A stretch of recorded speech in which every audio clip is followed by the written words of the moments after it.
Ако првиот човек во општината ви го повикаат на сослушување, а другиот ден напладне пиле не пе во градот, само по себе се наметнува заклучокот дека таму луѓето живеат во страв. Така беше денеска во Демирхисар, при посетата на нашата репортерска екипа, не баре во ова мртвило, ниту на новороденче се радуваат, ниту на мртовец плачат. А градоначалникот, откако се растрча неговите самсари да го известат за лошиот абер дека му дошле новинари, а тој како поранешен полициски службеник, го одбра она што во овој момент му се виде најлесно, пошто обвинителството и полицијата му висат на глава по објавените снимки на YouTube. Демирхисарскиот градоначалник денеска немал време да прима новинарски екипи и ни порача, ако имаме интерес за неговиот случај, да се обратиме до полицијата. Типично, зарем не, за оваа власт.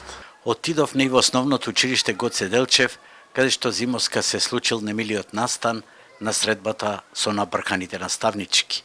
И таму молки тишина, директорката била отсутна, а луѓето со страф од камерата се распрснава мутаму. Само по некој од пристојност кон новинарската екипа рекоа дека ништо не виделе и ништо не чуле. Нема слушнато за тоа. Така? Да. Немате сознание за закани? Немам ништо, немам ни чујано ни што е како е. Не субота. Не знам. Немате слушнато? Немам слушнато. Сега слушам.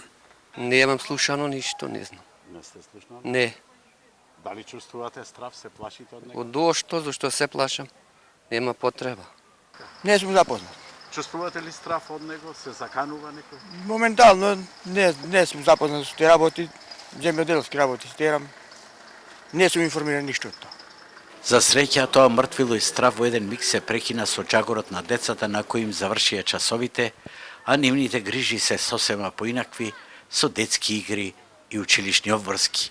За нив не е важно она за што се зборува и молчи во Демирхисар, дека е ова меѓусебна пресметка во СДСМ или дека Маријанчо Стојановски го пуштаат низ вода за да завладее колективен страф дека може да биде уапсен било кој.